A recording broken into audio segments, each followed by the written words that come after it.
CIDER, Rochester's 40-year-old Apple device user group. We meet on the second Wednesday of the month at East High School in the Forum Room. Our webpage, applecider.org, has directions on how to get here. We also have a board meeting the following week, and there are directions on the website to how to get to that, and anybody's welcome to drop in and kibitz if they want. We have combined the Q&A and Green Apple's question and answer sessions. The Q&A used to be at the JCC, but we had some problems with space there for the time being. So Bob Hoey is hosting them both at his home, and that address is on the website also. And that is on the third Saturday of the month, which this month happens to be this coming Saturday. Am I right? Yep. Yeah, that's good. Don't know what else I want to tell you. As you can see from the site, and I can see when I turn around. Okay. New iPhone announcements. iOS 12 quick look. And I never wanted to say altered reality or something like that. That kind of, you know, strange reality glasses with Greg Moans of Vuzix Corporation. And who's Greg? He's not here yet. Okay. Okay, fine. Oh, okay. Very good. And I guess he's going to have some of the glasses we can look through and get altered or something like that? Yep. Is that the deal? That's the hope. We have various links on our homepage, one of which is for shopping. If you go through that to smile.amazon.com, we get a teeny bit of money for whatever you buy at no additional cost to you. What have I left out? Probably, yeah. Okay, I'm going to turn it over to Steve. Yeah. Yeah, Green Apples, generally designed for beginners, will be at 1 o'clock, and then the general Saturday Q&A will be at 3. Let me go edit and change that right now. And I might just point out that from a beginner's angle, it's also true that it's for anybody who's beginning to use the technology that they just got, even if they've been doing this for. Yeah, a lot of people have been using their computers for years, but still consider themselves beginners. Yeah. All right, Q&A will be at 3. 3, I said, after the radio show. Update. All righty, so that should be updated now. Well, my point was not just people who still consider themselves beginners in general, you know, like me, people who can't learn, but people who know about a lot of this stuff but are trying some new device. Yeah, you may have just gotten the new device that's a little bit different from what you're used to. Like Apple TV or any of that, you know, whatever stuff that's come out more recently that they're branching into. Well, he also will help, like, you know, learn gaming, or if you want, you know, just that any different. Yeah, a lot of people just come and see what other questions are asked. Just, you may have had your question answered by somebody else. That's one of the things that was okay. Audio is making it through to YouTube. Your question answered by somebody else. Yep, I just said that. One of the things is that. So turn the volume down. Thank you. So one of the neat things is that so many of us have been in the business for so long that oftentimes there is a question that we already know. So people ask us questions because they just started. We've already run into that. And a lot of times we hear from people who have come to the meetings and remember an answer to a question they had that they heard the answer to, you know, a few months ago. So it's a neat way for just getting together and doing stuff.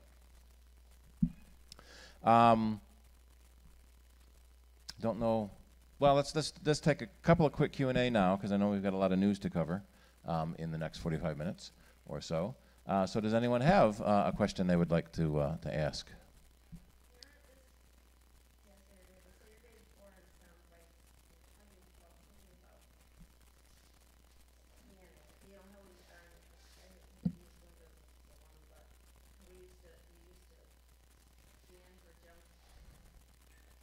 Oh, yeah, just general malware cleaning. Yeah. Yep. So yeah, so the question is well, what we used to call virus scanning, and does the Mac have to do it? And the short answer is yes. But viruses as a whole are are on their way out. Well, not out, but have decreased radically in popularity. And fake tech support and fake ads and fake virus warnings are getting to be much more common. Oh, I have to remember to do everything in this window so it shows up over there.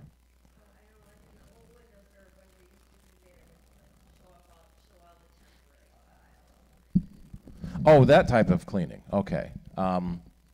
Not exactly, but we'll continue. I'll get to that in a second. Oh, and images. So what we're seeing more and more of is these fake messages. That's not what I wanted to do.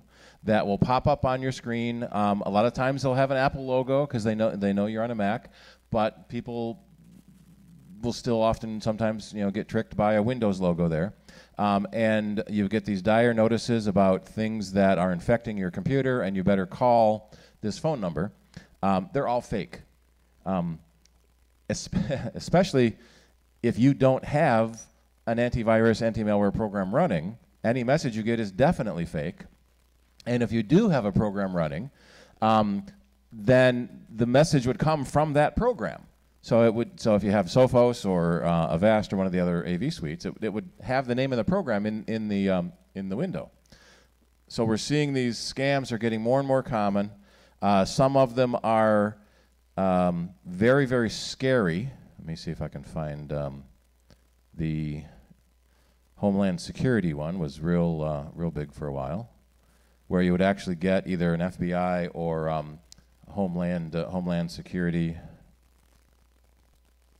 message that they were. Here we go. So this one, your computer's been locked, and if you read it close, it says that's going to be pretty low res. It says you've been caught doing some pretty bad things, and we're going to come and arrest you unless you go buy a money pack from Rite Aid or CVS or Kmart. And if you stop and think for a second, the police usually don't warn you before they're going to come and arrest you. And they don't tell you to go to Rite Aid and buy a money pack to pay your fine. They just come and arrest you.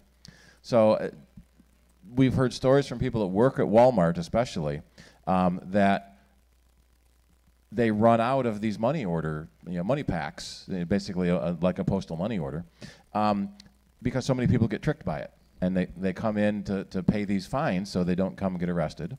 The other payment thing they often want are iTunes cards, because that's instant disposable cash. They have you read the number off the back of the card, and that's just like your credit card.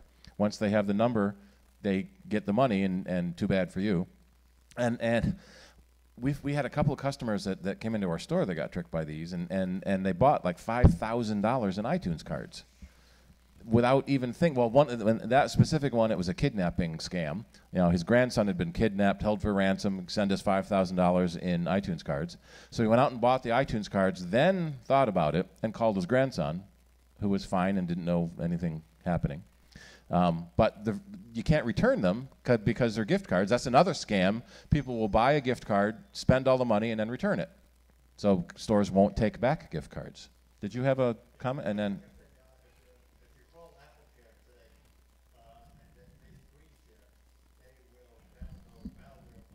Right. Yep. So that's where I was heading.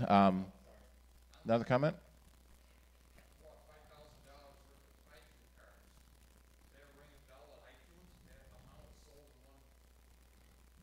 No, because it's sold by like Wegmans. You go to Wegmans and buy all their cards out.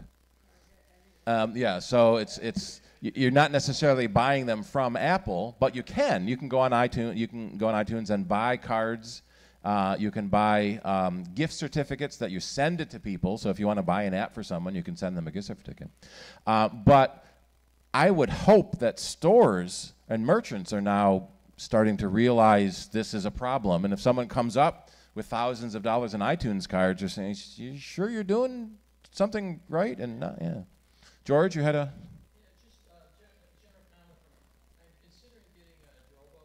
Well, hang on a second. Let's finish this topic first. Oh, okay. Something on this? Yes. Thank you. Which antivirus? So a question is which antivirus, and I use none. There are no Mac viruses. And the incidence of viruses are falling off. No one's writing any new viruses because there's so much more money in this fake tech support. And also fake crypto mining. You might notice your computer got really slow because a Bitcoin miner got installed and is now using up all your processing power mining Bitcoins for somebody else. And so we've shifted toward viruses to just general malware, malicious software. And one of the best products is Malwarebytes for Mac and for Windows. They have a free version for home that you run when you want to. So it's an on-demand scan. So if you think you're having a problem, you run Malwarebytes. If you're seeing too many ads or seeing more ads than normal, or a lot of times what will happen is you'll get a search page hijacker where your normal home page, say you go to CNN for your home page, suddenly you're going to some other page that doesn't look the same. Some malicious program changed your home page or changed your search page because they get paid for your search results. And they'll send you to malicious websites because it's a malicious page to try to trick you into losing even more money. So when you notice something like that, you can run Malwarebytes as a free download and a free scan. They also have a premium version, which is $40 per year for one device or $60 for 3 devices. So if you have a couple of computers at home, and you can mix and match Windows, Mac, or Android, and you can get the iOS version as well. But for iOS, the incidence of actual malicious software is almost nil. And when Apple finds it, they remove it. So the apps get vetted before they make it into the store. And if one does sneak through that they find doing something that wasn't supposed to. In fact, they just took off an anti-malware program that was Malwarebytes used to be called Adware Medic. So there was a fake one called Adware Doctor. And you see that a lot. The fake ones will have a very similar name to the real one. And they will it was cataloging and basically keeping track of everything you did and sending it back to their parent company. So Apple just found that and removed it, because and so you don't necessarily need to have anything specific running on your iPhone. The premium version runs automatically and it runs continuously. So some people like that $40 a year. The Malwarebytes is running all the time, keeping track of everything that you download and catching stuff before it gets installed. The free version, you run it yourself every now and then to see if anything snuck by. But the general rule of thumb is don't believe any message. Don't click on any ads. You don't even have to click on a malicious ad. Just displaying it in your browser is enough sometimes to install the malicious payload. So it's getting to be a very scary world out there. We're growing up taught to believe signs and obey our peers, and now suddenly you can't believe the messages that are coming up on your computer. John, on this topic, or? I just got an interesting phone call the other day. It said, we want you to pay us $1,000, otherwise we can track your phone. Yep. We know what videos you've been watching, it looks like you're going on your phone. That's another scam going around. So fake tech support has been in phone calls for a while. There's a problem with your computer's running slow. The thing is, though, I can't even use that phone because it's a landline phone. Right. Yeah. So they're lying. So they call you and say, you better pay us a ransom. So that's generally called ransomware. You got to pay us a ransom, or we've been rummaging in your phone and we found the dirty pictures you took. And if you don't pay us the ransom, we're going to publish them on the internet. Well, they're lying. So they scare people into paying the money. Yeah. And if they call on your landline, it's impossible. They could have been rummaging in your phone. So that's an issue. There are some possibilities if you have a weak password and your account was, one of your accounts was lost in someone else's breach. So there was the Target breach, the Home Depot breach, Equifax breach. So you can go to this website, haveibeenpwned.com, and you can type in your email address, and it will tell you if your email address has been lost in a breach, and so yes, mine has. In several breaches, I get a kick out of some of these. The bad guys break into other bad guys and steal their lists. So it's not just good guys. So Dropbox had a breach where my address was used. So if you've used the same email address for a long time, your email address has been lost. It's almost guaranteed. So if I use the same password I had at Dropbox on another service, like Amazon or PayPal, the bad guys now can have that password and they'll try every other service. So you want to make sure you use good, strong passwords and unique passwords on every service so that the bad guys don't use the leaked passwords. Oops, where did I see the number? Almost 5.5 billion accounts have been lost. And many times their passwords associated with it. Not all companies secure the password properly. In a couple of breaches, the password hint was lost. So you type your password wrong 3 times, it gives you a hint. For a lot of people, the hint is the password, which is very bad because if someone sees your hint, now they know your password. Or the hint is too revealing. The 95 Super Bowl champion. Well, that's easy enough to look up and type in somewhere. So you have to be careful about your passwords. So it's this fake tech support. Fake emails you'll get.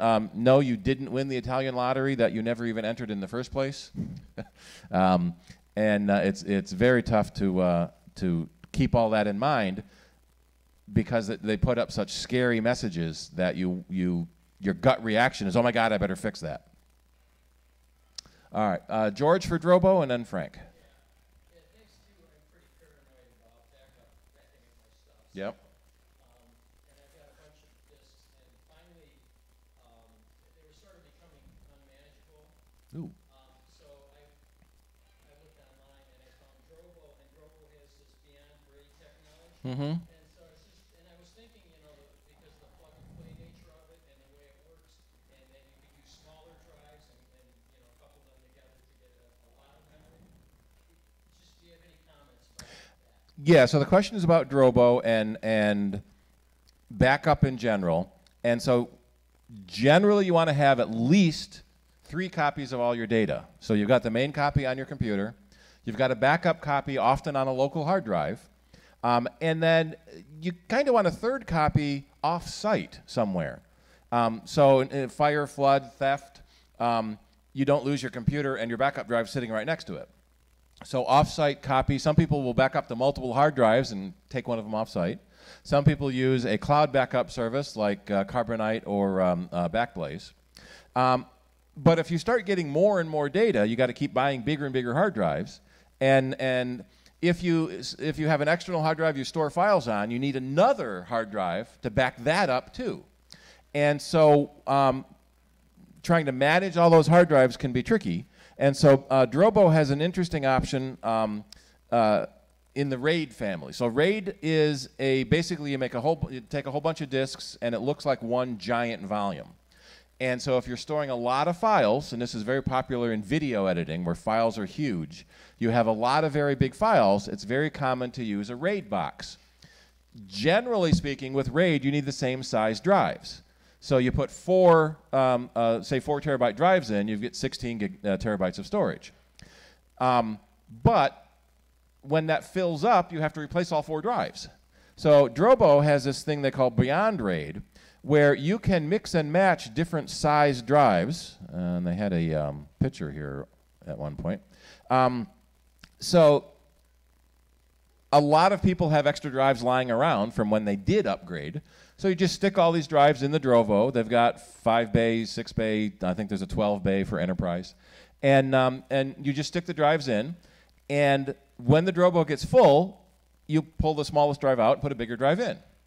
And there's two types of RAIDs. There's fast and there's safe. So a lot of people in video editing will put the fast type, but if you lose a file, it's gone. The other way people use RAID is in a safe mode. So say I have 4 drives, 3 of them are used for data and 1 of them is used for redundancy. So if one of the drives fails, I don't lose any data. So in my 4 terabyte drives, instead of getting 16 terabytes of usable storage, I'd get 12 terabytes of storage. But then if one of the drives failed, I still have all my data. So that's handy with RAID in its safe mode. And with Drobo being able to pull out a smaller drive and stick in a bigger drive, as drives are getting bigger and bigger and bigger now. Let's see, I just read about a 72 petabyte drive the other day, or 72 terabyte. And let's see what we can configure that. Sort of the prosumer one, which is like the high-end. Yeah. But before you get into Enterprise, it's like 64. You can get 64 terabytes or some number like that. Yeah, it's 4 8 terabyte drives. And what I liked about it was that you could put in small I think there's 5 bays, and you could have a 2 terabyte, a 5 terabyte, whatever. If you want to have at least 3 drives, and if there's a failure of one of the drives, you pull out the bad one, put a fresh one in, and there's some sort of redundancy. Yep. Set up and rebuild. You don't lose anything. Right, so if one of the drives fails, yeah. And that rebuilds everything and you don't lose any data. Now that RAID is a way to protect against drive failure. You typically then need another drive as a backup. So if you delete a file either on purpose or by accident, or file gets corrupted, you need another copy on a different drive to be your backup. So what we often see, some people end up with 2 Drobos to have enough capacity. So one is your storage and one is your backup. Because the single largest drive you can buy now is 8 terabytes. And in the video world, that's not enough. So, so the Drobo 5C is $350. You can put 5 drives in it. Well, this might be because this is USB-C, so that will work with the newest ones. So 5D's got Lightning. So you basically pair it to the port on your computer.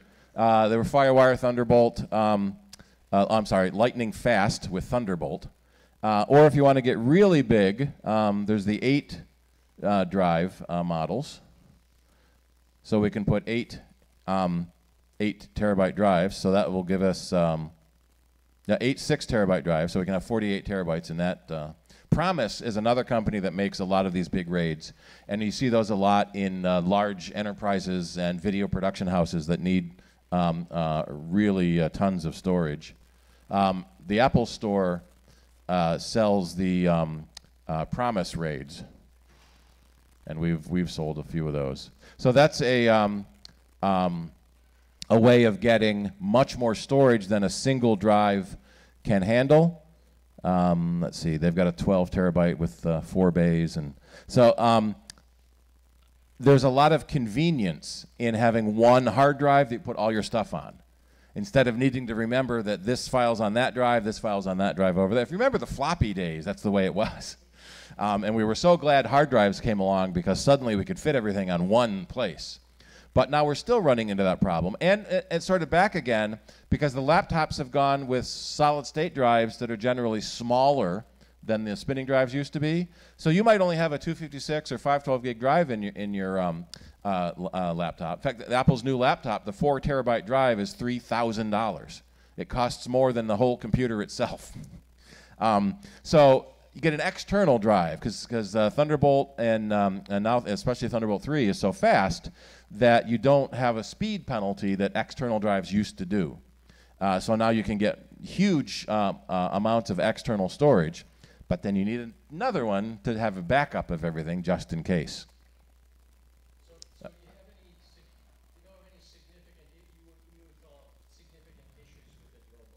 No, I haven't seen any issues with Drobo, other than making sure you also have a backup, because even hard drives fail. So some of the Drobos have a 2 failure option. So if 2 of the drives fail, you don't lose any data. That's called RAID 6. And so if you've got 5 hard drives and 2 of them happen to fail, and you've only got 1 redundancy, you're screwed. So you really have to have that backup also. All right, Frank. I'm looking at, I have a friend asked me tonight about converting slides into digital. What's the probably best or easiest, reasonably priced? So the question is about slide scanners, basically, how to convert your slides into digital format. And do you know how many slides they're doing? Well, I heard this guy had shoeboxes. Shoeboxes full of slides. Yep, a lot of people have that. Why don't we be doing 2 at a time? Yeah. So there is a local company, Row Photo, and they do slide conversion. I think it's a couple of bucks a slide, which isn't bad for, if you have a few of them. But if you have a lot of slides to do, that can be expensive. So you can get a slide scanner. Yes, we'll go to Smile. Slide scanners, decent slide scanners, start under $100. It's manual. You put one slide in, hit scan, put the next slide in, hit scan. And so you connect this slide scanner up to your computer. Some of them have built-in storage, so you just store on an SD card in the device itself and then put it into your computer. Some of them are USB that you just connect directly to your computer. Then you do your scans one at a time. Now, Rick, didn't you get one of them? Yes. Do you remember what brand you got? I think it's that one that's under $100. That one's Magnason. There's a lot of them in this low-end arena, and I think they're all remanufactured versions of the same one made in China, so a lot of people put their brand on it. Looks like Kodak makes one, too. And the other thing you can do, if you have a good screen and a good projector, just project the slides up onto the screen and, take Yep. photographs. If you have a Retina display, a lot of people will just take a picture of the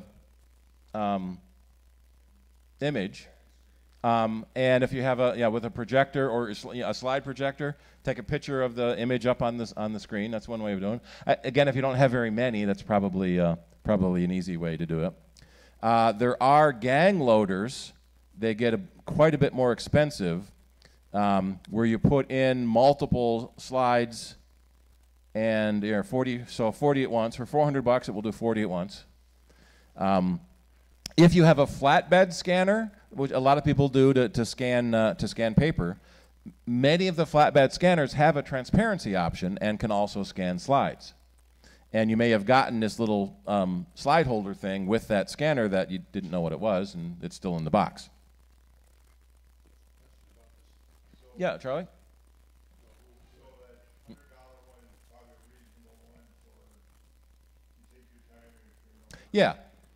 And if you're not submitting that to National Geographic for publication, then that's probably fine. And check the return policies on all of them, and check the reviews and the ratings. With positive photos, you need a positive scanner. So this is a transparency scanner. So if you're looking at doing regular photos as well as transparencies, we sell the Epson scanners at our store. It will scan anything, and there's a transparency option where it will also do slides and negatives and other transparent material as well. Well, most of the flatbed scanners are having like an 8x10 bed, so you can put down as many photos as will fit, and then scan them all at once. If we do automatic slide scanner, for a long time the Nikon Coolpix was the big one. Now you can still buy some Coolpix, where it's got a gang loader. Well, this is the basic one. You put the slide in one at a time. It sucks it in, scans it, and spits it out. There was one that had an option for a gang loader, so you put 50 slides in it, and it just scans through the whole stack of them. Oh, here's one that does movie film if you need that.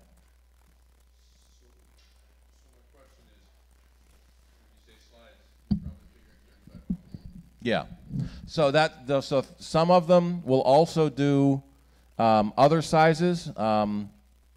Typically on the 35 millimeter, 1000 DPI, 48-bit. A lot of times it will also say what other formats it can do. I'm looking for a spec on this one. Whether it will do 4x6 or medium or other types of format. Specifically, I'm referring to 110, the little ones. That first one we found said it did 110. Did 110 and 126. And film. So this will do 8 millimeter film. It will do all the stills. And then you take all your stills and stitch them together and you got a movie again. Yep. All right. Last question, I think, and then we'll move on.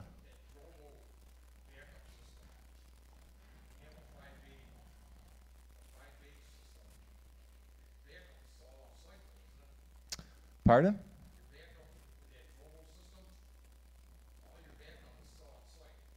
Right, yeah, if you use a Drobo for backup, it's an on-site backup.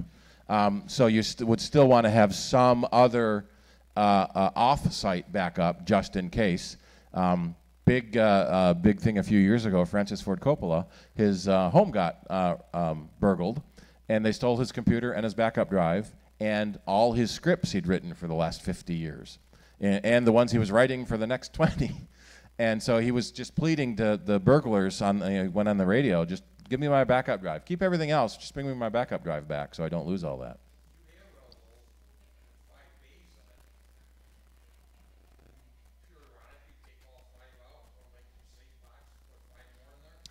Yeah, you could take all 5 out, put 5 more in and start over again, but generally that's more trouble than it's worth.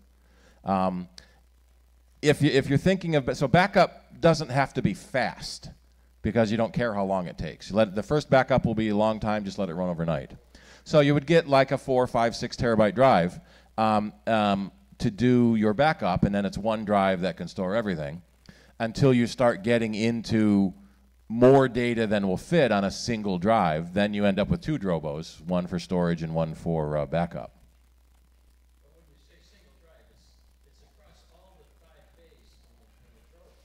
Right, in a Drobo, you have 5 drives, but it shows up as one. It shows up as one volume on your computer. When I'm saying single drive, I mean literally one drive. That what we typically think of a hard drive that you plug in.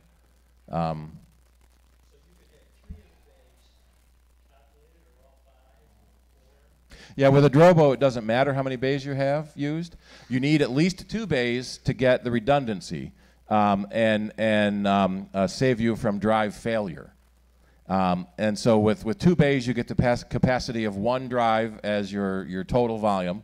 With 3 bays, 3 drives in 3 bays, you get 2. So basically, with the safe RAID, you get the total of all your drives minus the largest one. So if the largest one fails, that still is redundant across the rest of the bays. But you can get, let's see, let's just look at, it's ridiculous how cheap drives are getting. 4 terabyte drive for $100. There's no reason not to have a backup anymore. I've got 3 data recoveries going in my office right now for people that didn't bother backing up.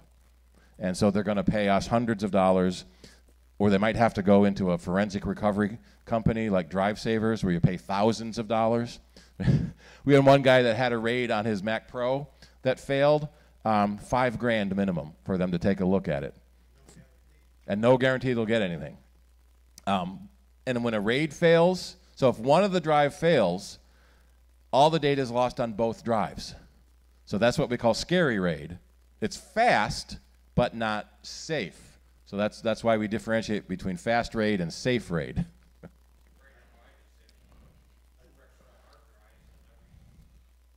Yeah, so it's very common. You have 2 hard drives, you back up, and then you rotate between them. Put one in an outbuilding, in a safe deposit box. You can also get, in fact, no, they don't make them here anymore. SentrySafe make data-ready fireproof safes. So you can't just use a fireproof safe because most fireproof safes are just rated for paper at 451 degrees Fahrenheit. That will melt your hard drive. So you need a data-ready fire safe. And they also sell basically a hard drive that is a data-ready fire safe. So it's already in a giant fire safe enclosure that can protect itself. And the other thing, too, it's got to be waterproof. Because if you have a fire, there's going to be a lot of water putting the fire out. So you know, if the fire doesn't get it, then sitting in the water for a couple of days while your home drains out might get it too.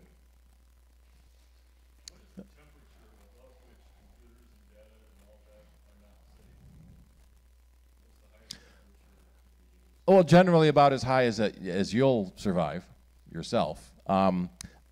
We used to have a problem at school, so too high is bad, too low is bad. We used to have a problem at school with kids walking across campus in the winter, and then they'd take their CDs out of their bag and put it in the computer, and it would shatter because it had frozen on their 10, 15-minute walk across campus. And then we have people that leave CDs in their car, and they melt in the car, especially when they're in the visor. So the companies make CD holders for your visor to put your CDs on, and when your visor is up, those CDs are just getting blasted by the sun.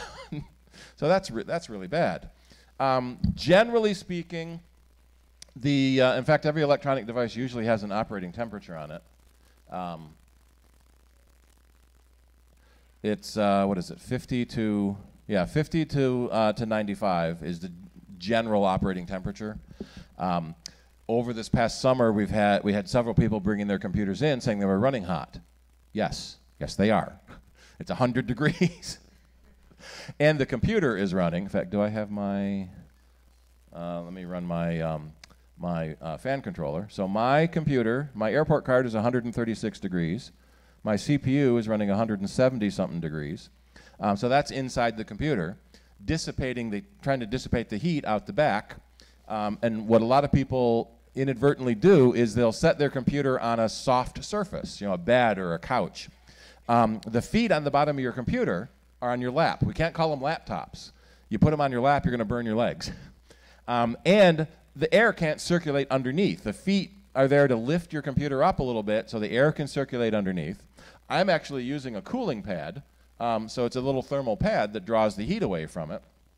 And at the end of the meeting here, you'll come and feel how hot that cooling pad is because it drew the heat away. Yeah, it's got a temperature changing gel. So as it heats up, it gets a little softer, and then when you turn the computer off, it dissipates the heat back into the air. You can actually get active cooling fan cases where there's the little fan powered by USB to help cool it more. In fact, the 2018 MacBook Pros that Apple announced last month had a problem initially where in fact, all the Macs will slow down if they get too hot. And there was an error in one of the programming codes on the 2018 that they've patched where it was slowing down too fast. And so people were buying these $4,000, $5,000 super fast computers and running benchmarks on them, and it was running too slow, and they were getting bad results. And so that was kind of interesting. But heat is an enemy of computers.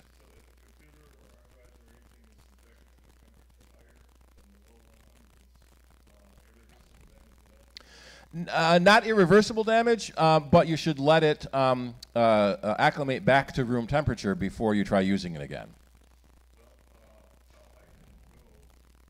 It depends on the material it's made of. So generally, if you can survive it, it probably can too. Charlie? Where did you find that fan controller? Oh, this is a program called Max Fan Control. It's a free program from a company called Crystallidia. So that's not in your normal truck? No, this is an extra program. There are several programs similar to this that are designed. It's what's interesting. They're designed to let you turn your fans up. So if you run, right now my fan is running at about 5,000 RPM. I can turn the fan up in order to keep the computer cooler. But that creates noise. We've had customers bring their computers in, especially over the summer, where my computer's making this whirring noise.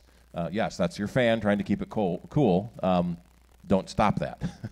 So some people will run their fans faster than normal so that you keep it cooler so it can run fast. In fact, one of the guys that was doing the benchmarks on the 2018 MacBook found he put it in the freezer and it ran really fast. But then that causes other problems with the screen getting brittle and you can't type on it and things like that. But we used condensation, yeah. We used to joke that the computer lab at school, and if you go into any big data center, the air conditioning bill is horrendous, trying to keep the computers cool because that's where all the heat is. We have customers with tower computers. During the winter, they'll put the tower on the floor, so all the heat will keep their feet warm. And then during the summer, they put the tower on the desk, pointed away from them, so the heat will go away. But when you're in cubicles facing each other, that's kind of hard. Yep. Mm-hmm.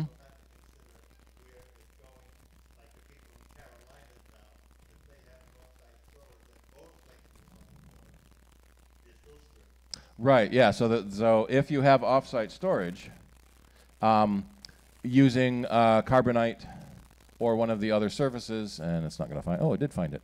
Google has a great spell checker. Most of the cloud storage backup services are about $5 per computer per month. You have to know where their server farms are. So the hurricane now heading toward North Carolina. Apple has a huge data center in Wilson, North Carolina. I think that's far enough inland that it won't be too bad, but that can be a possibility where a data center goes down. Many of the companies will replicate.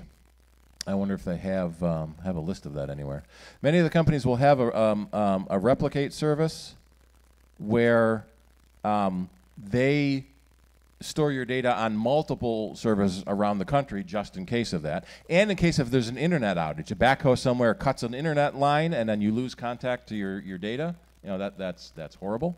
So you don't want that to happen either. Alrighty, so let's move into some Apple news. Let me bring up my notes here. So the keynote was today. Did anyone watch the keynote? Oh, quite a few of you. I want to run the opening video, which was really cool. It was similar to that developer migration we saw for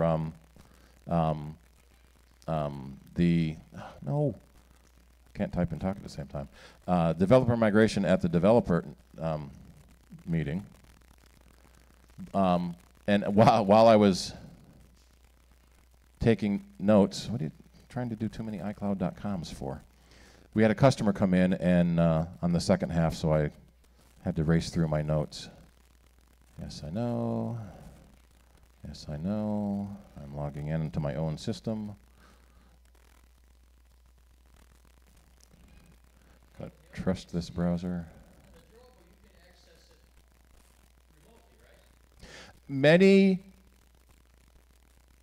hard drives have a network option. So there are some Drobos that have a network feature where it doesn't connect to the computer, it connects to your network. The Apple Time Capsule is like that. It's a hard drive that connects to your network. We sell a lot of time capsules to home users because they're dead easy to set up. They work with Time Machine. If you have several computers, especially laptops, you may forget to plug your hard drive in to back up. So having a time capsule on your network, it just backs up automatically all the time. Download the graphic already. All right, so while that's downloading, let me run the, I wanted it in the notes. I'll do it this way then. And so the bottom line is we got 3 new watches, and 2 new watches and 3 new phones. And this is going to be a quick 4 or 5 minute video. The way Apple usually does their really cute videos. And hopefully the audio will be louder than the ground loop hum.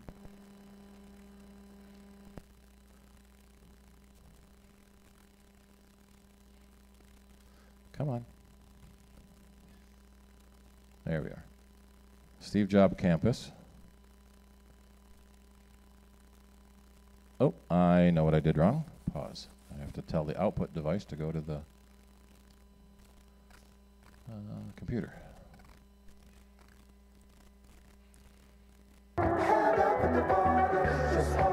So this is the Steve Jobs Theater in California.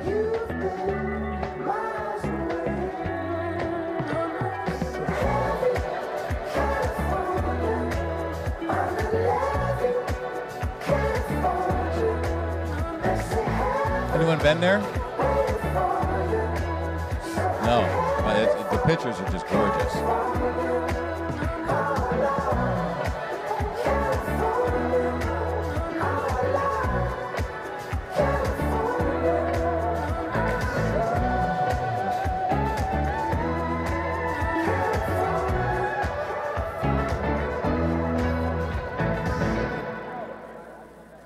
Oh, they didn't do the video yet. That's usually first.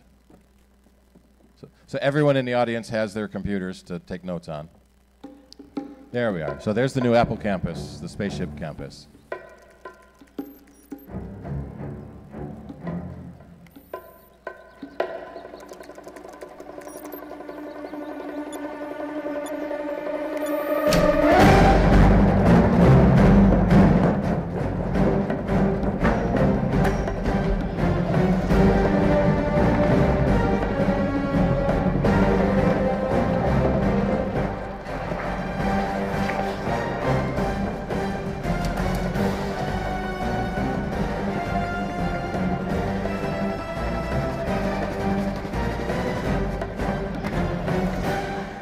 Hey Siri, what's the fastest way to Steve Jobs Theater?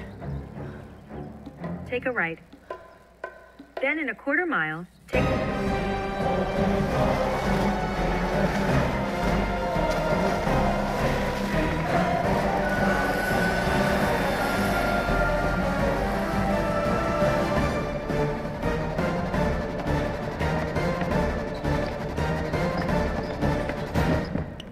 Kevin?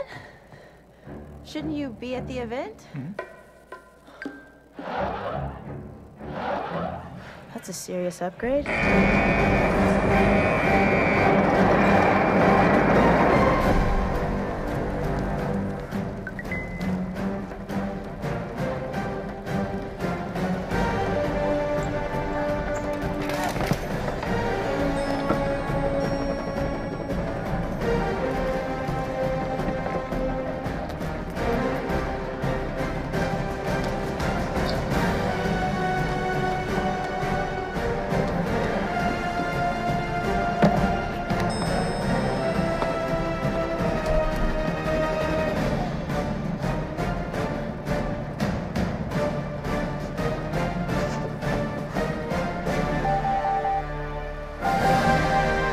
I thought it's because she's doing it upside down.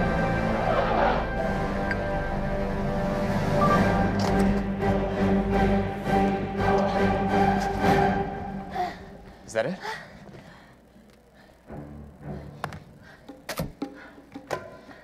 Tim. It's here.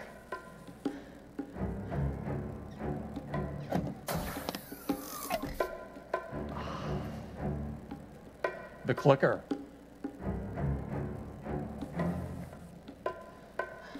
A clicker. The clicker?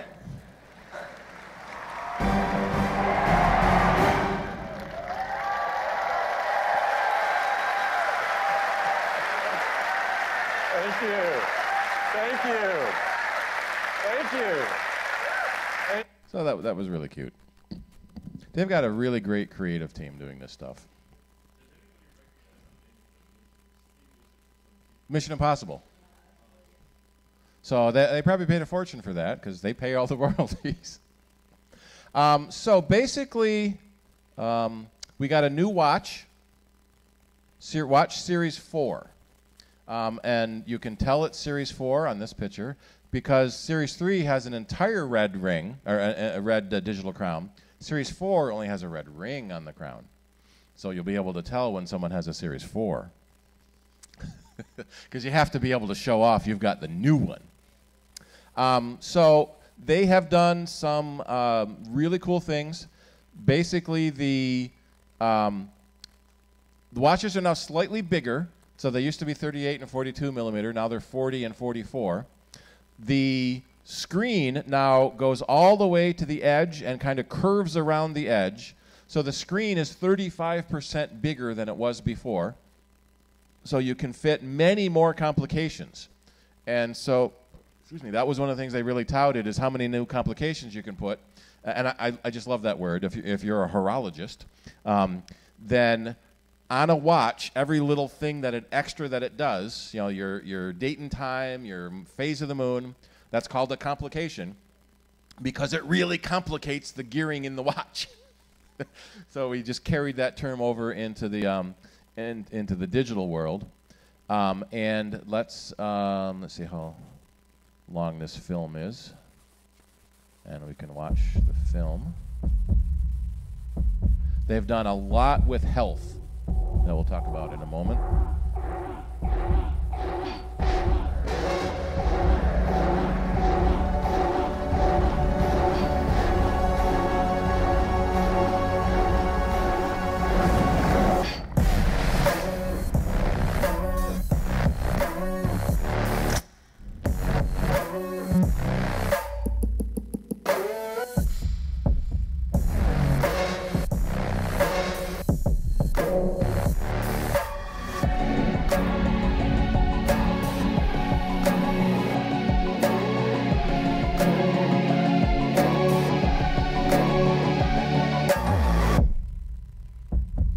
So we'll start seeing these commercials on television soon.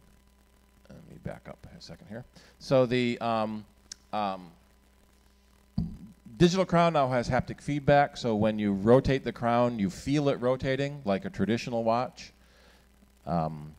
They've done a lot more with health monitoring. So a lot of people have had health benefits of just the what's the word I want? The reminder to just stand up and work out and do things.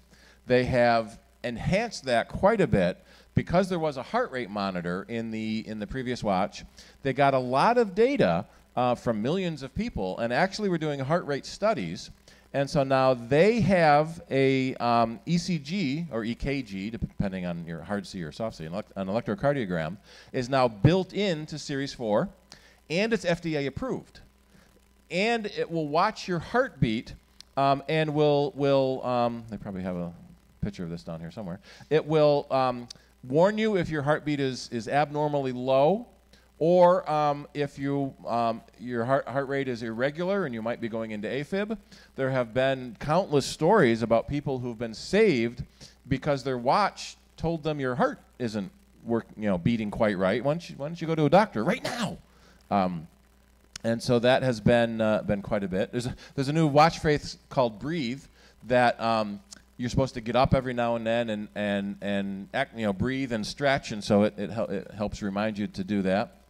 More workout plans, and you get cadence. So if you're a runner, it will match the cadence of your running to the song that you're playing.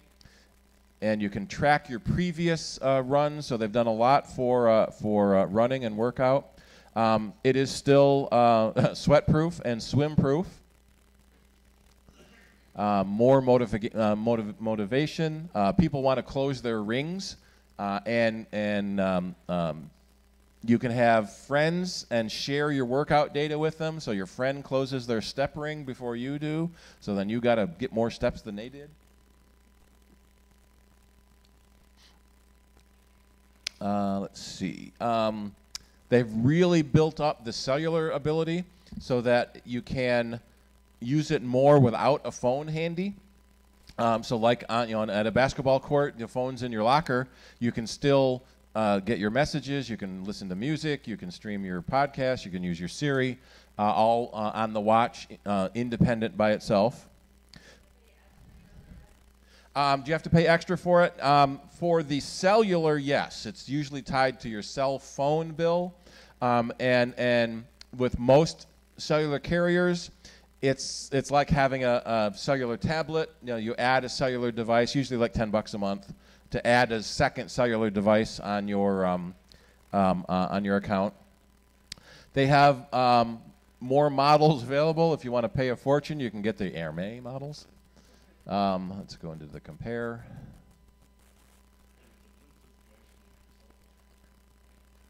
Between the watch and the cell phone, uses Bluetooth and Wi-Fi. The new S4 chip, so every device has a new, bigger, better, faster chip. Let's see, and, yeah, so everything is bigger. 30% larger screen on the smaller one, 35% larger screen on the bigger one. The new screen technology is even better, so it looks even better. It still fits your old bands. So there was a lot of concern over that if the watches are bigger, I now have to buy all my new bands. No, they kind of shrunk a little bit, so the old bands still work. And let's see, more. Yeah, the digital crown now does the haptic feedback. They're really excited about all the pieces there are in that thing. Yeah. So there's an optical sensor that's been built into the previous watches. And now there is an electrical sensor. So there are electrodes on the back of the watch and on the crown, so that when you hold the digital crown with your finger, that's how you take the EKG, and it uses the electrical pulse in your wrist.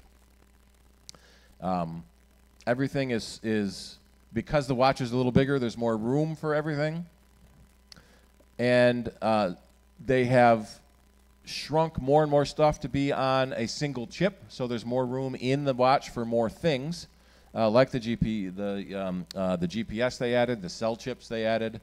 If you ever seen some of the earlier smart watches with cellular in them, they were big clunky things. So this is up to twice as fast as the third generation chip. The speaker is a lot louder, so if you're using it with just a speaker for Siri controls or for playing back music or walkie-talkie mode, which they've announced in iOS 12, then you can hear that quite a bit better. They've also put the mic on the opposite side of the speaker, so there's not much feedback going through there.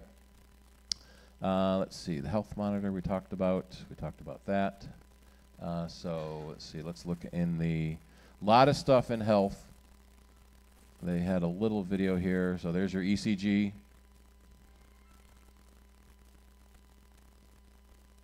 So in about 30 seconds, it will give you an ECG. So you can keep track of how your own heart works and better know if there's something wrong with it.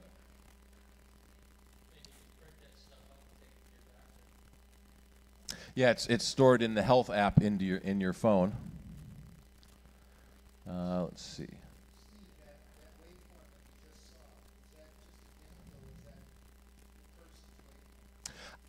This waveform, I don't know. Whether that's just a regular sinus rhythm or it was somebody's data. I don't know for sure. Yeah, I don't know if they used the real data for that or they just made an animation. Let's see. Do we have any doctors in the house?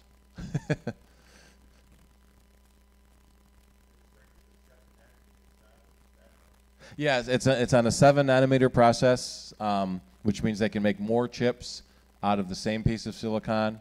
The chips are smaller, so they run faster. We're actually running into a speed of light propagation delay. The traces are so long, it's a measurable light delay to get from one end to the other end. Yeah, and much better battery as well. They kept the third generation around for people that want something a little cheaper. So the Series 4 with GPS now starts at $399. So the watches are getting cheaper, which is kind of nice. Less expensive, yes. They are less expensive. They're not cheap. And as with previous models, there are a zillion different bands you can go with. And let's see, it should have where or when. I know I had that in my notes. Let's see.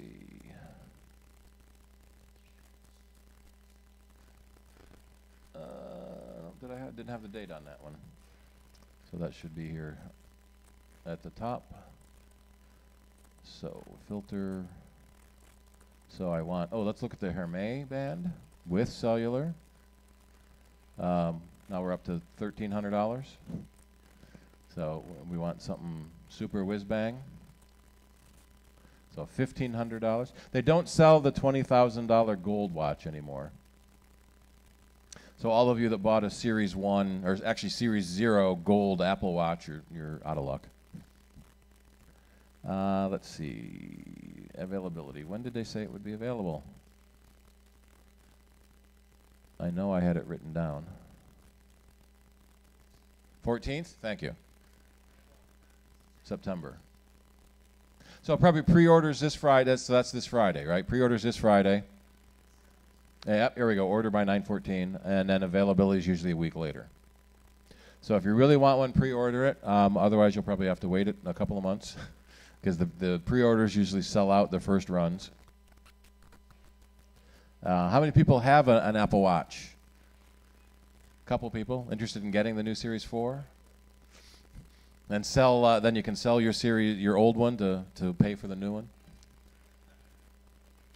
All right, so now let's move into the phone. We got 3 new phones, and a lot of people were a little annoyed. It's the iPhone XS. So if you look at it, it says XS. So one of the guys at work was complaining that means it's the extra small model. So traditionally, Apple has come out with an iPhone, 5, 6, 7, and then the next year is the S model. So this is the XS. They have also now the XS Max. So it's not the XS Plus like Pattern held, but it's the XS Max, and we'll run a short little video here on how cool the it is. iPhone X described our vision for the future of the smartphone. Today, we're extending that vision with significant advances across 3 entirely new products. iPhone XS, iPhone XS Max, and iPhone XR. iPhone XS is completely uncompromising. The expansive Super Retina display with OLED delivers vivid brightness, true blacks, and high dynamic range content. iPhone XS Max has the largest display ever on an iPhone. Custom-developed stainless steel is precisely machined to create structural bands in 3 finishes, including new gold. With even better water and dust resistance, this structure is integrated with the most durable glass ever developed for a smartphone. Face ID, enabled by the True Depth camera system, reinvents the way to securely unlock, log in, and pay with only a glance. Now it's even faster. The A12 Bionic chip is the smartest and most powerful chip ever in a smartphone. Its next-generation neural engine dedicates machine learning to everything from augmented reality to photography. With a more advanced dual camera system and neural engine, iPhone is again taking us to a new era of photography, where even more capable sensors are combined with lenses, chips, and advanced software delivering smart HDR across your photos, creating images like never before.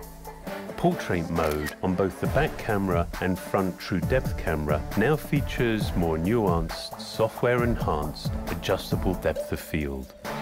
4K video with better low light performance and extended dynamic range now records in stereo, and your content plays back in widened stereo sound. iPhone XR integrates the same breakthrough technologies. It's powered by the same A12 Bionic chip, has the same versatile true depth camera with the same advanced Face ID. An entirely new range of finishes are enabled by precision machined structural aluminium bands, anodized to complement an all-glass enclosure. The all-screen liquid retina display is the most advanced LCD in a smartphone and the most color accurate in the industry. A new backlight design allows the display to extend into the radiused corners, enabling a larger LCD than ever before. The advanced single camera system, combined with machine learning, allows iPhone XR to recognize people, map subjects, and add depth. The depth of field is adjustable, so you can take more dramatic portraits. Our utterly uncompromised vision for the future, iPhone XS and iPhone XS Max, and with a range of new finishes offering more choice to more people, iPhone XR. So it's one of the bottom lines, let's see, is this the graphic I want? Yeah, so there's the pricing. So they have lowered the price on the older phones, and the iPhone XR is basically a souped up iPhone X for $250 less than it was yesterday. So really nice way to jump into iPhone X. We almost expect, well, one of the rumors was they were going to call that the iPhone 9 to be an extension of the iPhone 8, but it actually is the 10 design that they didn't really cheapen, but they lowered the price but still kept all the newer features available that the newer phones have. One of the crazy things is you can now get the XS and XS Max with 512 gigs of storage, more than on the some of the laptops. So the XS starts is a 5.8-inch screen, starts at $999. The XS Max with a 6.5-inch screen is $1099, and then the iPhone XR, that was a different button, is 6.1-inch, and it's bigger than the 8 Plus screen size, but is physically smaller than the 8 Plus. So it's sort of what we were expecting, where they take the 8 Plus and stretch the screen to fit the entire size of the phone, and you actually get a much bigger screen with a phone that is slightly smaller than the old 8 was. And all available in a wide variety of colors. And starting at $750 is a really good deal for a high-end feature phone. And what most people end up doing is going with monthly payments. So $37 a month, and you can have it yourself. Yeah. For the R, it has all the new features that the XS does. Then what's this one like? Right, so why is this one cheaper than the XS? And there's a compare button I want to find. Compare. And this shows us the comparison between them. So different colors. So if you really want the orange one, you have to go for the R.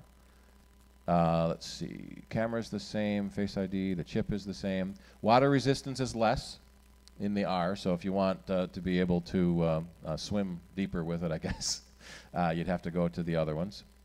Capacity is lower capacity in the R, so the S and Max have higher capacity. The R is an LCD screen, and the S and S Max are OLED screens. The OLED screens are typically sharper and brighter and better color, but Apple has done a whole lot with this LCD screen to really give you most of what that OLED can do without the expense of the OLED. A lot of the added price of the phone is the OLED screen. Let's see, contrast ratio is a bit lower, quite a bit lower, 1,000,000 to 1 versus 1,400 to 1. Brightness is the same. And so it's heavier than the S, but lighter than the S Max. They're both 65. Yeah, they're both 65. IP67 is for 1 meter. IP68 for 2 meters. So they are very similar. The S and X Max have multiple cameras, and so you get a wider range, and you get the telephoto camera also. So if you're into photography more, you'd probably want to look at the S versus the R because it does have the better camera in it. But you're right. It is very very close to the same features. I'm looking for. Do they have the? No, they don't have the price. Don't have the price. So it's $750 versus $999. So the R is $750, the S is $999, and the Max is $1049. And if let me go back to here, and what I always like doing is we'll max everything out and see what we get. Anyone want to guess that hasn't looked already? So let's go with the bigger screen. We're going to buy it flat out. Oh, what should we get? Let's get the new gold, which apparently is different than the old gold. So 512 gig is $1449. So that's cheaper than, or I'm sorry, more expensive than several of the laptops. Or it can be yours for, let's see, the 18-month financing. Is that $50 a month? No, we have to apply first. So let's do the, let's do the T-Mobile one, because that's my carrier, and then gold. So $68 a month. So most people don't pay full price for their phone. They do the monthly payment, so it doesn't really matter. So if you look at the capacity-wise, $6 more, $8 more, to get that much higher capacity. A lot of people are going for the bigger capacity because you hate running out of storage space on your phone. And then Apple also has a plan, probably won't be able to find it very quick, where you can basically you get a new phone every year. So you pay the monthly fee. It's a what do they call it? A zero buyout lease. So you pay the monthly fee. You get a new phone every year, no matter what. And a lot of people like that, especially if you want to get the new phones every year. So as soon as we get some, we'll have some people coming in doing an actual demo. Release dates, that was one thing they had. All right, so the 10, order it this Friday. It will ship by next Friday. The R is next month. You're gonna you order it by October 19th. It will be available on the 26th. The new iOS comes out Friday. That must be. I bet that's the 17th also. The new tvOS is the 17th, and Mojave is next week on the 24th. That's the new Mac OS, Mojave, 10.14. Yep, that's why I'm trying to wrap it up here. Yep. Okay, that was the comparison. I'm mad that the pictures didn't come over. What was this picture? Super whiz bang, buzzword compliant. And they had to make up some new buzzwords to throw in there as well. If you're interested, the keynote is available on Apple's website and in their podcast app, so you can watch it on your Apple TV as well. Alrighty, any last questions about the new stuff? Hopefully, anyone planning on, anyone know right now they're going to buy the new one? All right, several people. The X, the R, or the SX? The extra. So we were joking. There's the extra small is the XS, and then the R is a little bit bigger, and the XS Max is the biggest one.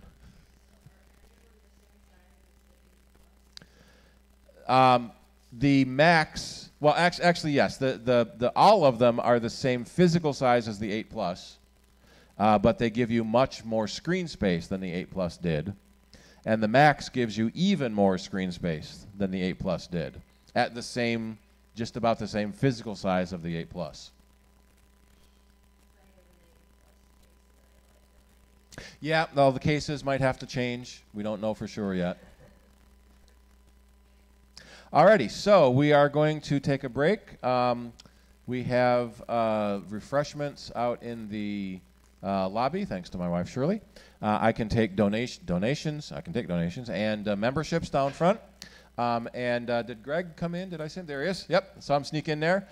So Greg is going to be setting up, and we're going to be showing up. So all of your products now have changed because of the announcements today. So one of the big things they touted with the camera is all the new AR and VR, and they were showing off 4 people playing a video game in virtual reality against each other. It was really cool. Glasses, yeah, there's a lot of glasses rumors. That didn't happen yet. Yep. No Mac Mini announcement, no iPad announcement, no anything else. Just the two watches and 3 phones. So next month we'll probably have another announcement because there's rumors about a new Mac Mini coming, a new MacBook coming. The Mac Pro is next year. We already know that, so you don't have to count on that. All right, thanks.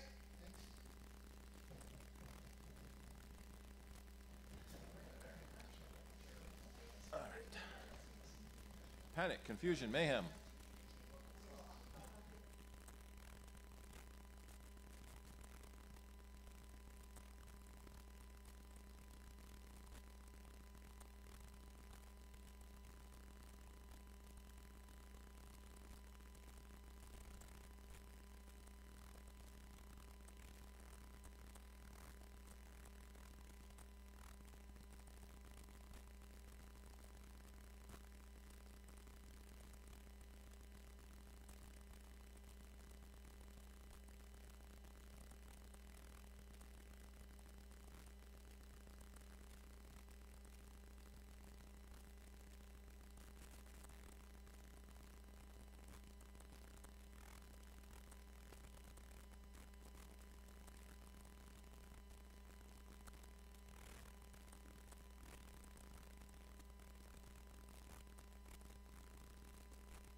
Test, test.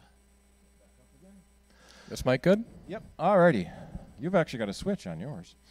Apparently they've taken the switches off of mics to save 10 cents.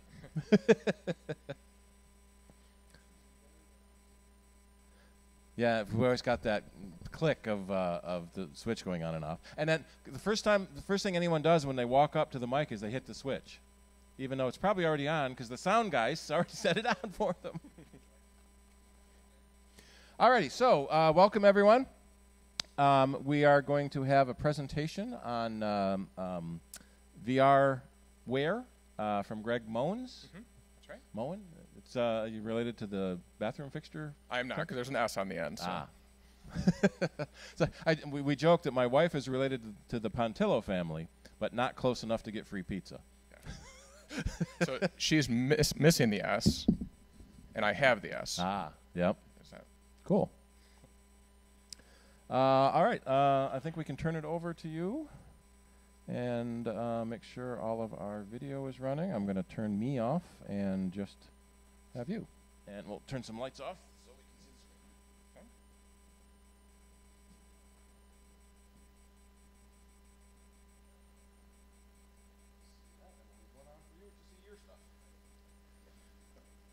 All right. Well, thanks for having us. First thing I noticed in my title slide, I camel case CIDER. I know it's supposed to be uppercase, so I'm sorry about that. To give you a quick introduction, my name is Greg Moens. I'm a principal software engineer at Vuzix Corporation, and I lead the user experience on the Blade product, which I'm going to show you a little bit later. I also lead any kind of developer relations or developer APIs and libraries and documentation that we have to provide to allow developers to write apps for our devices, which you will also see later. Here with me tonight is my colleague Joe Martin. Joe is a senior software engineer at Vuzix, and he is our lead for our iOS development. He's actually our only iOS developer, so he gets to be the lead. And he's also the lead for everything we do with Apple, our interactions with them. So there's no one else to blame. Right. And he takes care of something that I frankly don't want to take care of. So yeah, we make a good team. So any Apple questions, direct those to Joe tonight, and yeah, I'd appreciate that. So I want to keep this presentation really quick because I think you guys really want to play with the things that we have here. So I'll just give you a little background on the company. Vuzix Corporation is here in Rochester, Henrietta to be specific. We're founded in 1997. We're about 75 employees, although that number might be a little higher now. We moved into our new headquarters about 3 years ago, and we had plenty of extra space, room to grow, and now we are out of space again. So we're going to be expanding and taking over the last third of the building that we're in right now. So ever since we've been in existence, we're a provider of AR and VR technologies. So we were doing AR and VR back before anybody had really ever heard of either one. And so we do have offices globally, but our headquarters are here in Rochester.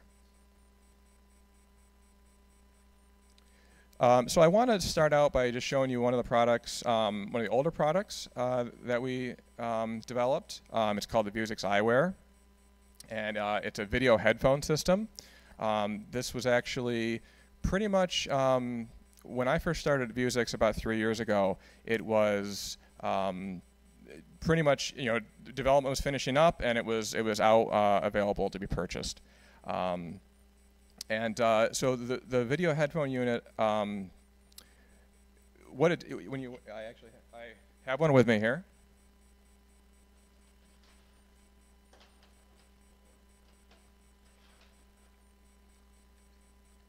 So when you put these on, what it does is it creates the experience that you have a 125-inch TV about 10 feet away from you.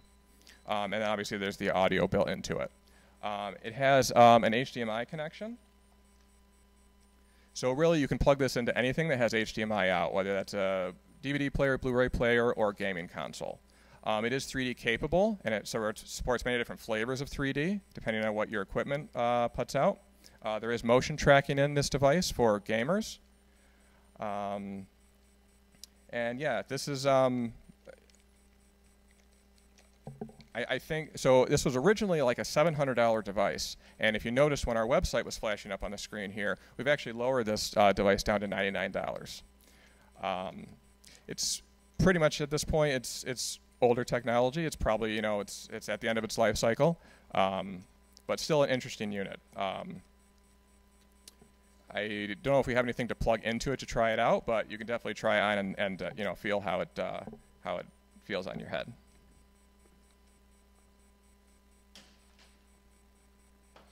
It's neat to see how smaller everything is getting over the generations. And yep, thanks for reminding me. So that's kind of what I wanted to talk about is just from 3 years ago where we were, and then we're going to kind of get into where we went from then. And you know, 20 years ago, how much larger everything was than the eyewear. What's that? Sure, anything with HDMI out, yep. And it gives you a private viewing experience. You need a laser pointer? No, I don't think so.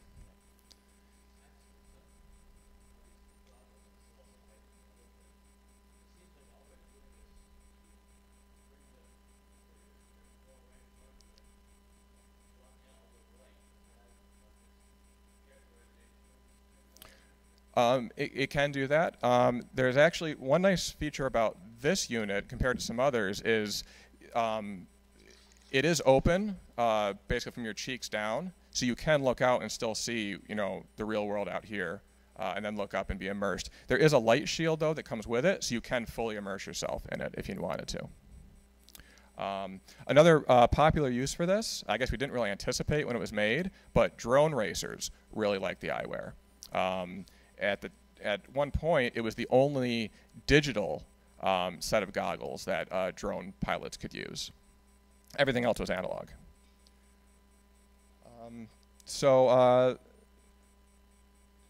Next thing I'm going to show is our M300 smart glasses. But before I did that, I wanted to show the M100 smart glasses.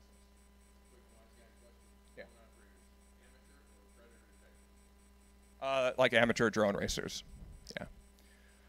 So this is our M100 product. And again, right when I started, this was in the middle of development. I just wanted to quickly show this to you because this is what the M300 evolved into. One of the biggest complaints we had with this, and I even have to agree with this, is this mechanism is very rigid. So when you get it just to where you want it, you're pretty much the only one who's going to want to wear this. It's not really going to fit anyone else or line up with anyone else's eye. So that was one of the big considerations when the M300 was developed, was a device that you can get it where you want it very easily in your field of view.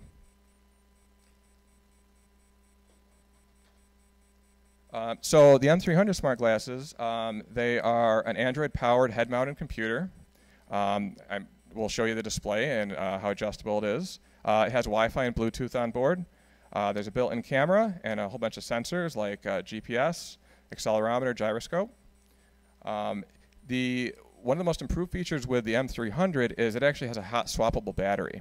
So you can imagine if you're using a device like this in a warehouse and your battery starts running low, you can actually hot swap another one on and the device stays running while you have that battery disconnected. It's used for applications such as warehousing, construction, or really any job where you need to keep your hands free, but you need information coming to you.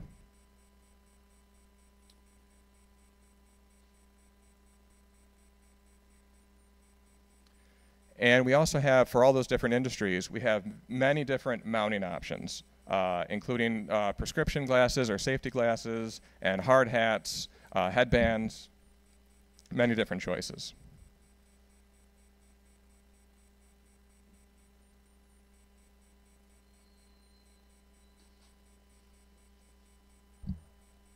Oh, you said video. Do you need audio?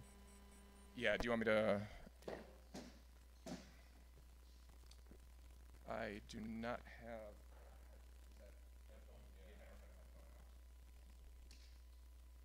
So I can turn my speaker up. I can turn my speaker up really loud. Okay.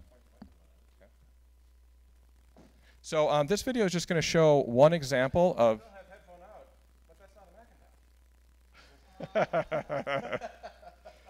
Yes. I do have headphone out on my docking station. I just didn't think to bring that with me. So this video I'm going to show is just one example of an industry that uses the M300 smart glasses.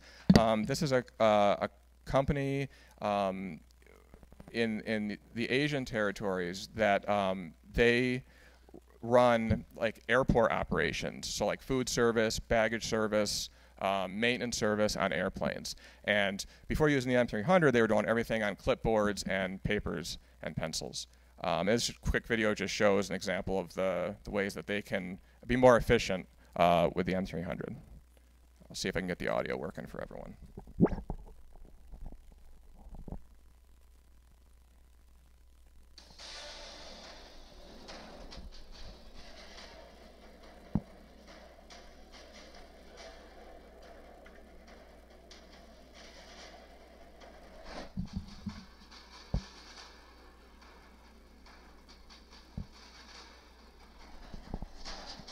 So you can see those images on the side of those bins are virtual, they're augmented. So the glasses can sense the barcodes on the side of those containers, and then they can augment it with additional information. And you can see there's an image of the aircraft, so it shows you exactly where that shipping container has to go after it scans it. And then the guys in the back room can also see what the person across. Okay? Good enough? Okay. So a lot of times, you know, you'll have someone who says, okay, well that's great, but, you know, and that's fine if I'm in a warehouse or if I'm not dealing with customers, but if I'm dealing directly with customers, this isn't really something I'm going to want to wear. I'm not going to want to have this on. It might be intimidating, you know, for people to be looking at you when you have this on. So at Vuzix, the mission of our founder and CEO has always been to get augmented reality glasses into a form factor that you would want to wear. You'd feel comfortable out in public wearing them. He's had this vision for many, many years. And what I'm going to show you now is, I think, something we're getting as close as we can to achieving this. So these are the Vuzix Blade smart glasses. Again, they're an Android-powered set of glasses that you won't be embarrassed to wear in public. You don't have to be a glass hole. Exactly. And so our whole motto with these are, you leave your phone in your pocket and you continue to get the information in your glasses. Again, they have Wi-Fi and Bluetooth built in. There's a built-in camera that can take pictures and video. Alexa is built into these glasses. They have a completely see-through display that's powered by waveguide optic technology. I don't know a lot about that technology. I can show it to you, but I can't answer the technical questions about it. And with these glasses, you actually link them to your phone, similar to a smartwatch. And we will support either Android or iOS devices. And when you do that, you're going to be able to see your phone's notifications in your glasses.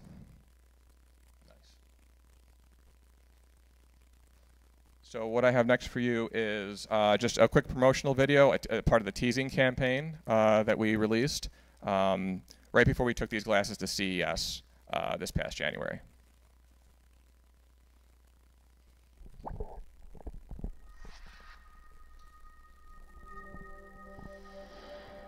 Vuzix Blade smart glasses are a hands-free extension of your smartphone that displays your digital life right in front of your eyes. Never miss the action with a built-in high-definition camera for capturing videos and beautiful pictures. Simple swipe and tap interactions let you control your view. Powerful Cobra display engines. USB and Bluetooth audio with built-in microphones. Open platform for third-party app integration.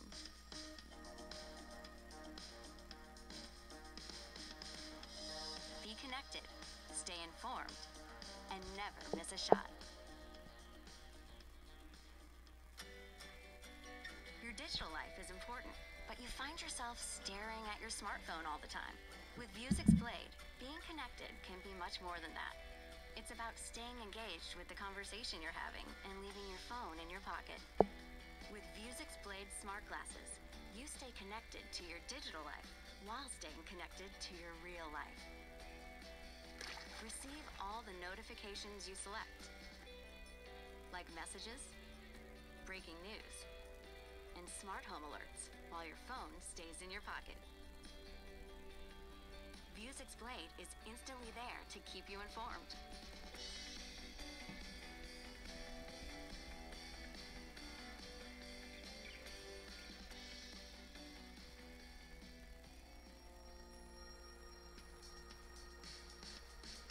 Vuzix Blade also keeps you informed.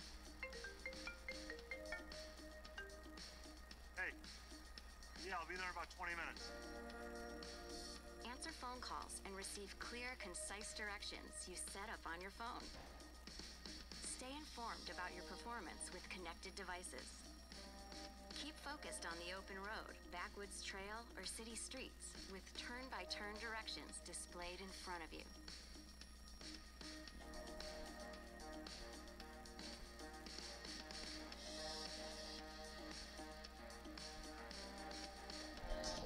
Showing off some Rochester landmarks. Neat to recognize landmarks in a commercial. The best camera in the world is the one you have with you. Quick access to the Vuzix Blade camera app means no more fumbling for your phone.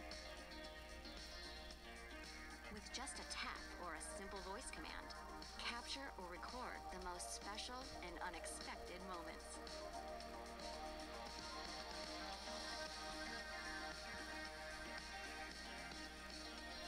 Share your pictures in seconds or view them on your smartphone. You're always ready to capture and share. Be connected, stay informed, and never miss a shot with Vuzix Blade Smart Glasses.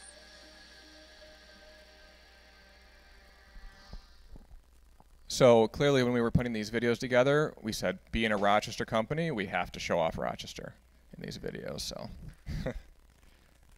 action instead of just a commercial? Yeah. Yeah.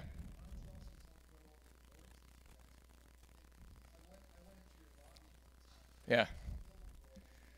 Yeah, he's speaking about our Hall of Fame, we call it. And we have our devices that we've been working on for the last 20 years on display there. Some that saw the light of day and most of them that did not see the light of day. But yeah, they're in there. And we have all our awards too. So I think Blade won 4 Best of CES awards. Yeah, we got some really amazing headlines too. I was working the booth for 4 days and long days just giving demos. I probably gave hundreds of demos and just, 99.9% of people were impressed. So, yeah. So I definitely invite you to try on the Blade, and what you're going to see is obviously it depends what app you're running on it or what you're doing. Our guidelines or our recommendations to developers are, use as little screen as possible, have as much transparency as possible. Even given that, I'd say probably not safe to be driving with. Although I do have to say there are some, we have some guys that work at Vuzix who do autocross, and they actually wear the glasses while they're doing their autocross. To both, to get information, or statistics, and to record from like a first-person view. So, but that's not, real driving out in public. So, yeah, yeah. So it has an 8-megapixel camera, and that can do 1080 video.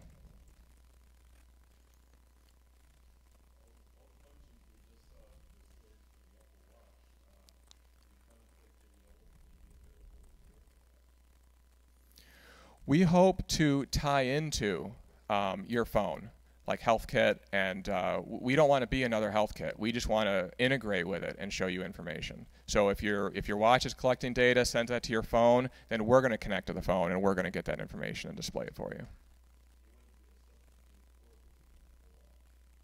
No, because we don't have the health sensors that the Apple Watch has.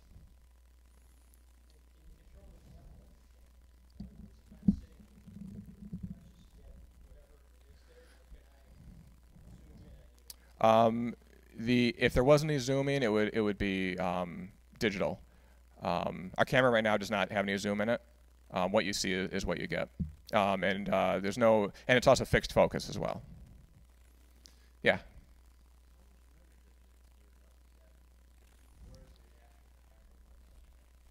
I should have been wearing them during the presentation. So the camera lens is actually right here in the corner of one of the lenses. The other side is dedicated to all the optics and the display, and the other side has everything else in it: camera, CPU, memory, everything else is on the other side. To answer your question about memory, there's 512 megabytes of RAM and 4 gigabytes of internal storage, and then it supports a 32 gigabyte SD card. Great question. Yes, so we are going to partner with prescription lens providers, and you're going to be able to go to our website, enter in your prescription, and the way it actually works is when you get up and look a little bit closer, you'll see there's a nose bridge here that's screwed in. You unscrew that nose bridge, you're going to slide in another nose bridge that has your prescription built in. Your prescription actually sits behind the lenses.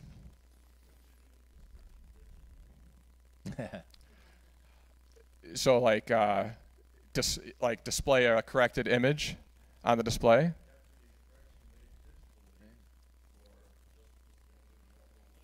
Well, if I understand what you're saying, first of all, only one lens has the display in it,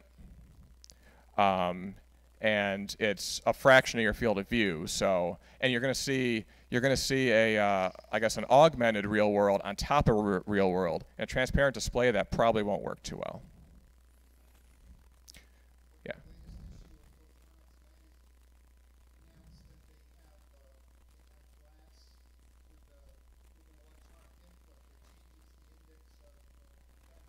Oh, okay.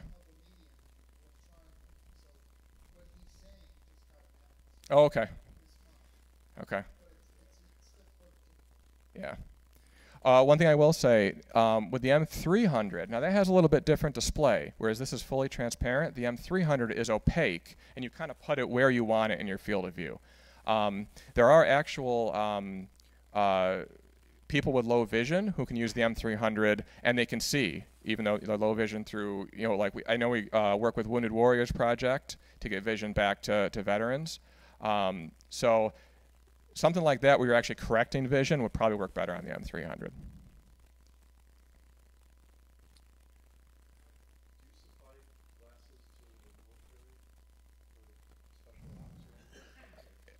From what I've heard in the history of the company, that's how the company was originally formed, and then it split it into two. And the military branch went on as a separate company.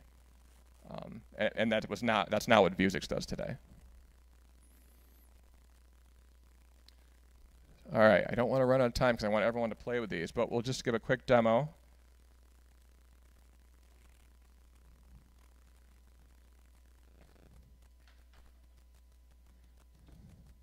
So I'll just quickly show you Blade, and then Joe will show you the integration with your iPhone.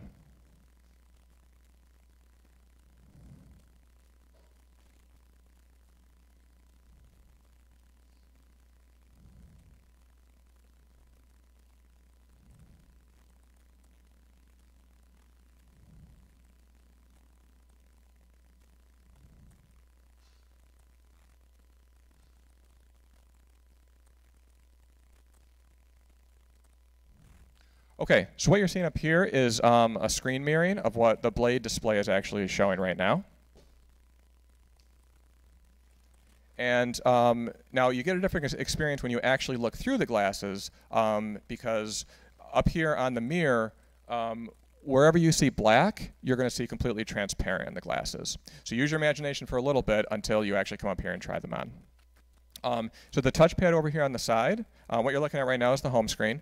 The touchpad on the side lets me navigate the different apps that are installed. And then when I find the app that I want, I can just tap to go into it. It's not the one I wanted. So I can go into the camera, for example. And I know it's a little dark in here, but we are showing a live preview of what the camera can see. And you're probably also seeing the red LED has illuminated over here to let everyone else know. So there's going to be no creepy factor. People will know when you're taking pictures or video. So one other thing is I can come in here, and if I don't want that live preview running because I see the real world, I see what I'm taking a picture of, you can actually turn that preview off. and now you just get an indicator that says, you know, approximately where the center of your picture or video will be. But I can just tap and I can capture, just like you saw in the promotional video, and we'll show you what you just captured, and then we fade it away, back to black again.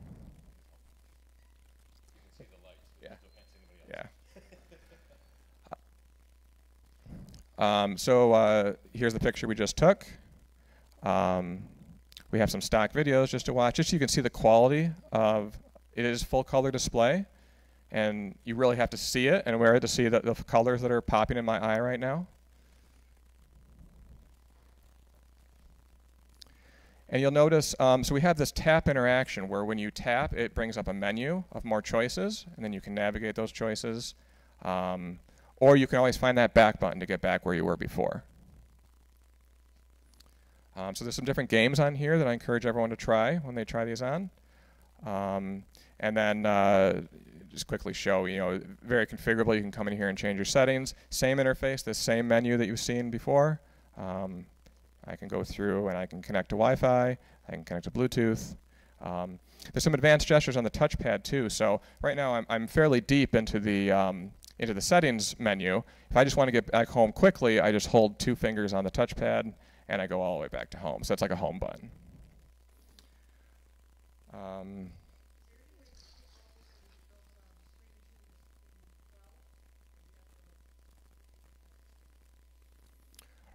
Right now it's pretty much linear. Yeah.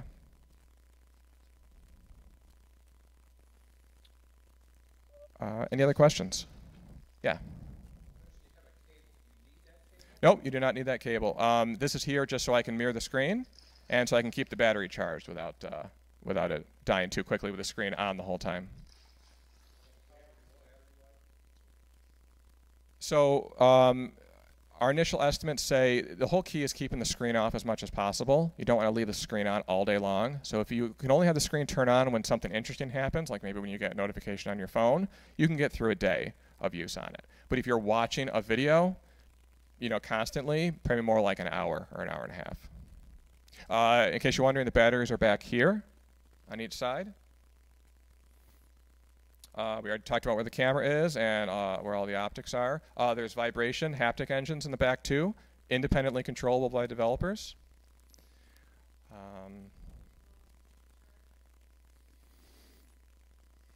I don't know, Joe. Hour, maybe? Yeah.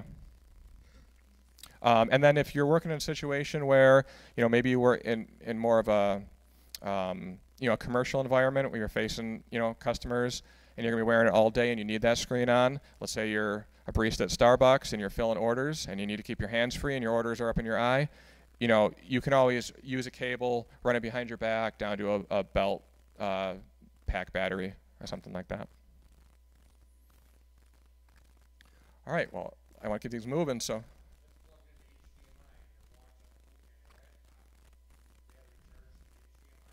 So this is not HDMI, this is just micro USB. The HDMI was the eyewear product.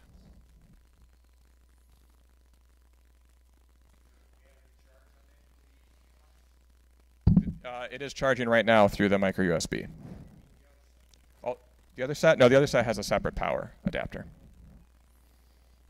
One of sort of the science fiction tropes that we see all the time with glasses like this is you walk up to someone that you can't quite place, and oh, that's Joan, and you met her 3 years ago, and she works at this company, and one of her sons just graduated college, and you go, hey, Joan, how you doing? Good to see you. How's your kids doing? Yeah, so the information pops up in your eye, so you don't feel horrible when you can't remember that person's name. Right, a cheat sheet. Yeah. All right, I will turn this over to Joe to show you some Apple stuff, which is the reason why you're here. All right, so you need to turn on the AirPlay mirroring.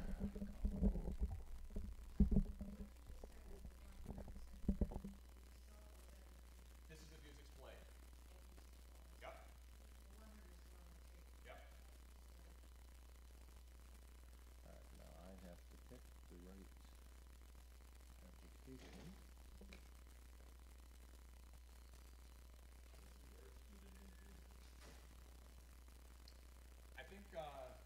I think it's an optical reference.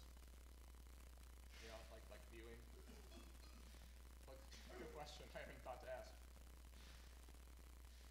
Our slogan is also "View the Future." Not a sales guy, not a marketing guy.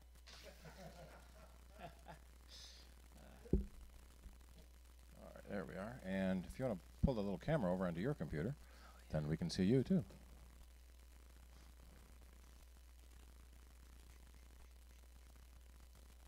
That's good. Yep. Ah, now we need to switch this cable. YouTube has got it already.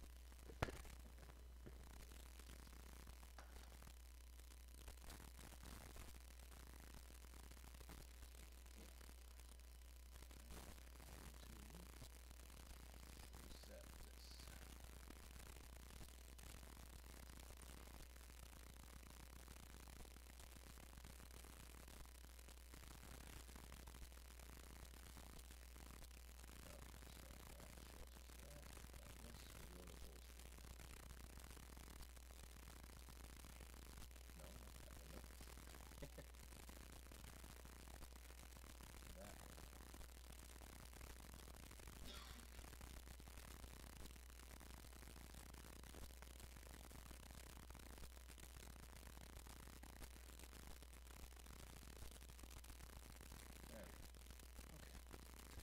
All right.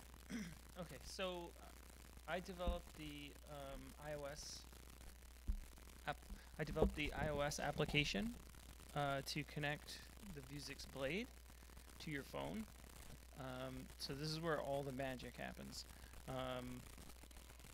So I'm going to just go through. This is kind of the first couple screens here are kind of a tutorial. You accept the terms of license.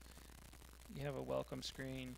You kind of learn here that you got to tap on the side here, kind of like what Greg was showing. You swipe, kind of shows you how to navigate around. Then we get to this linking screen, and it goes through the instructions of what to do on the blade. I'm gonna do that. I'm going to go over to settings, to the companion link, and now you can see that there's a camera here, and I'm going to point this camera at the QR code. I'm going to pair these. Okay, going to go next, and I can give my blade a name here. CIDER.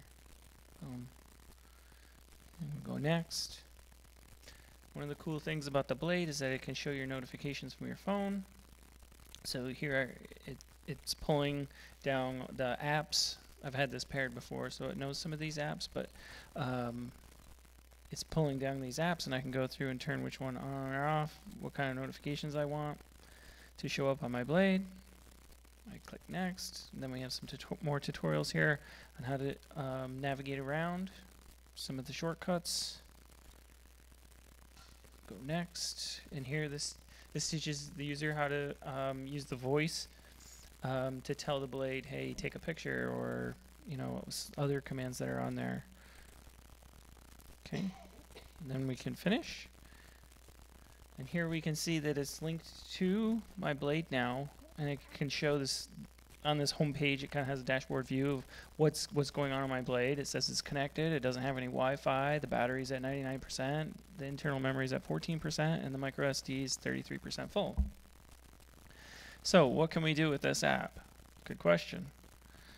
We click on settings. We can then control all the settings on the blade from my phone here. So you can see that blade CIDER is set up and named properly. I could change that name. These are kind of the easy ones. You can get the information about the blade, serial numbers, MAC addresses. Again, I'll skip over Wi-Fi here for a minute. We'll go to that in a minute. Notifications, I pretty much just showed you in the first-time user experience. USB mode, you can change it. Different types.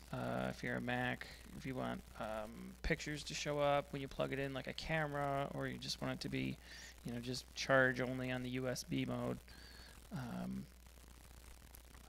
Okay, so there's all these settings, and doesn't really matter. If you were to change a setting here, let's try this. So if we were to change USB mode, we change it over to MTP.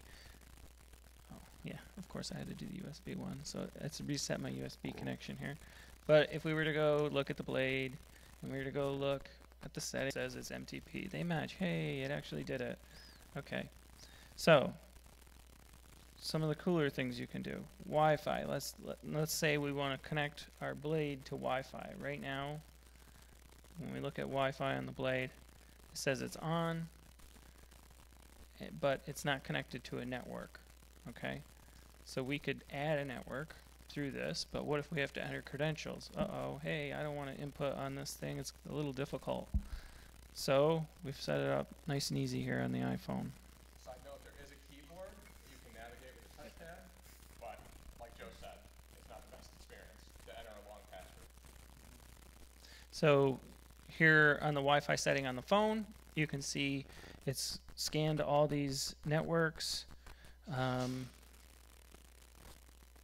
It scanned all these networks. It shows them, you know, whether or not they're secure or not. They need a password. You know, maybe we can connect to these. I'm not sure. We'll try connecting to CIDER. Hey, look at that. The blade says connected to the CIDER network. So we've got Wi-Fi now. How about that? What can we do with Wi-Fi, you say? Well, what if we want to install an app? Install an app in your glasses. Install an app on your glasses. Wow. Okay. So here we've got on the left, on the iPhone, you've got all the, let me go back to the home screen here real quick. I think there's an easy way to do this.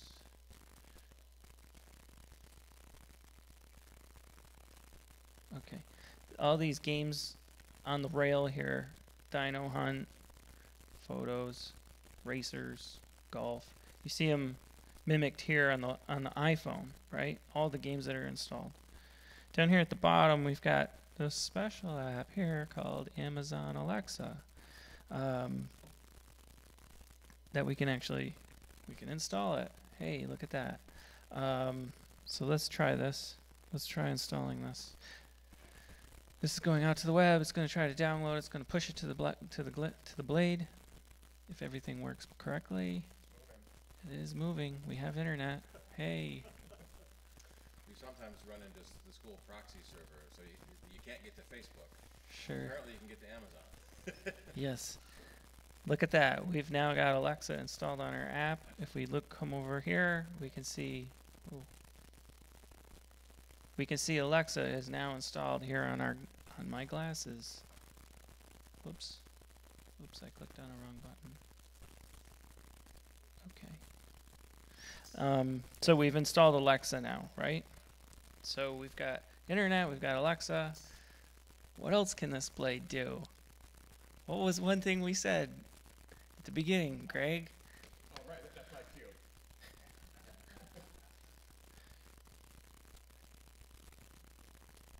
Oops.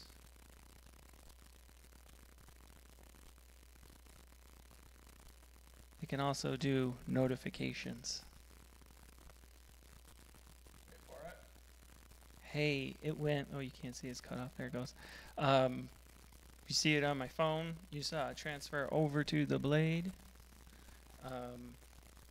So that gives us a little warning. Hey, you've got a notification. Let's go look at the notification. We click into here. Oh, got some old ones in here. Did not clear them out. That was my wife. Clear all. Oh yeah, how do I? It should be one. There it is. It did come in. That's what's using up cut all your off. internal memories. There Those we go. 118 notifications. Hey. So we were stress testing earlier. Okay. So we've got that notification. Boom. We've got notifications. So the other cool thing is, can I show this? Yeah, you can do that in yours. What do I have to do? So you just delete it, right? So Oh yeah. Okay. From here, right? No, from your phone. From my phone. Okay. This is all new. So. We literally got this working yesterday and was celebrating. Yeah. So if I take this notification, and I know this is weird for iPhone users, but if you clear a notification, that now updates. The blade now updates and says, hey, that notification's been looked at. Hey, good, we made it. Okay. So, how do we bring up the menu, Greg? Yeah. Oh, there it is. Oh, okay. How do you clear all? So if you just get rid of the menu with a double finger tap. That's it? Yes, you can go back in there. Oh. And do 2 finger swipe back. 2 finger back. Ah, cool. Clear. Sweet. So we cleared them all. This is just an artifact from the redraw. Okay. So the other cool thing. Can I show this, Greg? If I was to turn this off, would it wake that or no? Yeah, that should work. Yeah. Okay. So if I have my, well, it does. It pops down into the display and you see it, and then it goes back to real world. So it's pretty cool. Still work. But that is Can you control how long the notification stays on screen? That's probably going to be a setting, I would imagine, in the future. So that's notifications. We've shown Wi-Fi. We've shown how to install apps. There's a lot more coming in the future. Let's play a game. For today, yeah. So yeah, if you want to switch over and have people come up and try it out, we have a couple minutes left. So. And please be careful of all the wires that are dangling everywhere.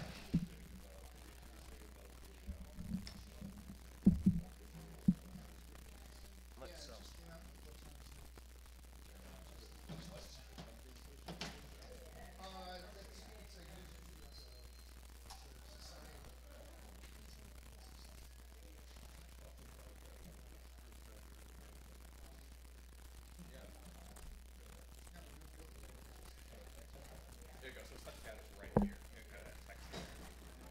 Right? So I have this computer. I can see what you're doing in case you get lost. You actually went into the first app. I can be with you. Yeah. Keep tapping. I think a lot of people would Keep tapping. I mean, if you can see going in and out of the same you can try it. If not, just tap once. put them on over the top of that one. Let's try that.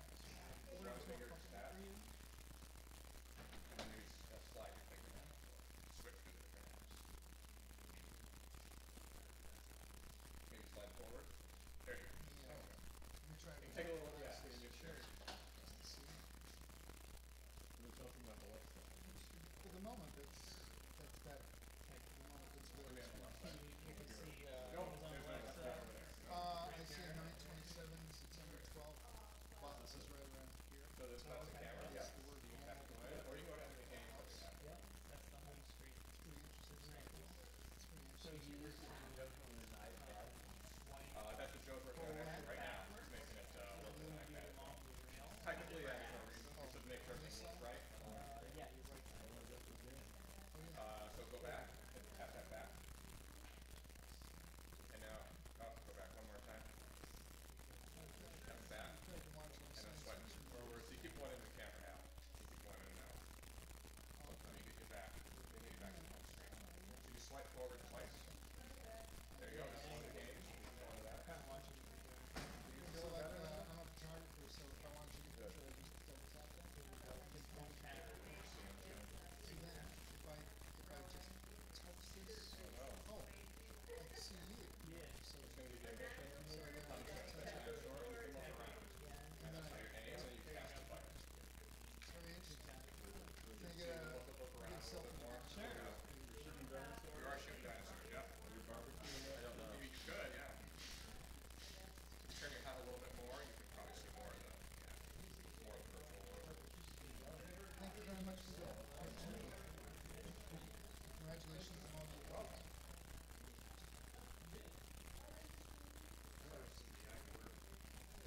What's that? Yeah. Oh, is it? Yeah. $99. That's $700 price.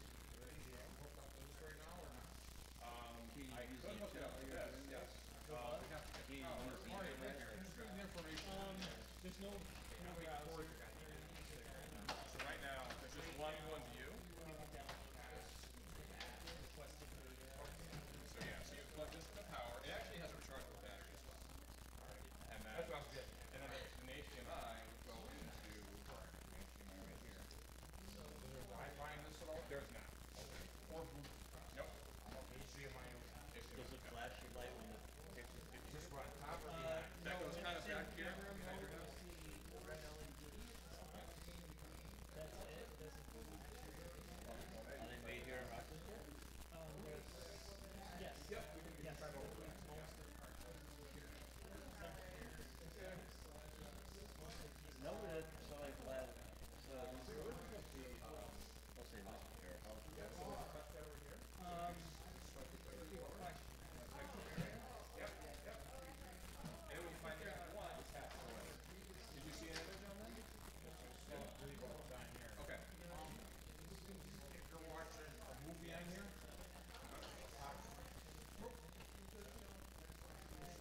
Whatever you're watching here will pop onto there along with the audio.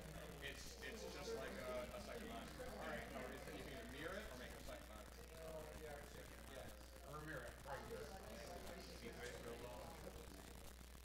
Watching movies there on my battery. You can probably get through it. The only way it charges from the wall or if you're that has USB and motion controls. PC game. Yeah, mine does. I was just waiting. Yeah, I was on the website watching, listening to it. 3-week demo. Oh, on those? I just heard we got kind of a final shipment.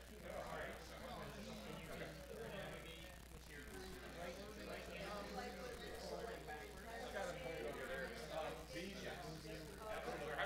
Anything with extra PA probably. Yeah.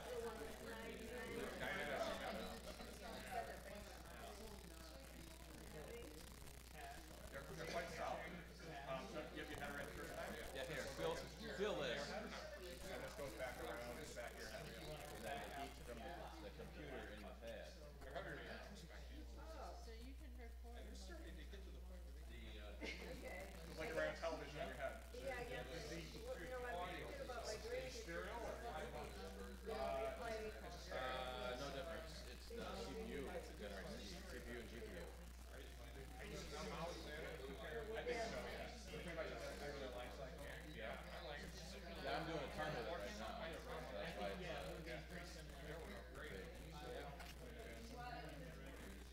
It does get warm, especially with these AR games. Yeah. Thank you very much. You're welcome. Oh, yeah. Give it a try. See like that way there in the texture area. Sometimes looking at this thing is confusing because it's double, so feel free to look out. Right. Real roll. Yeah. So the slight forward. yeah, that's fun.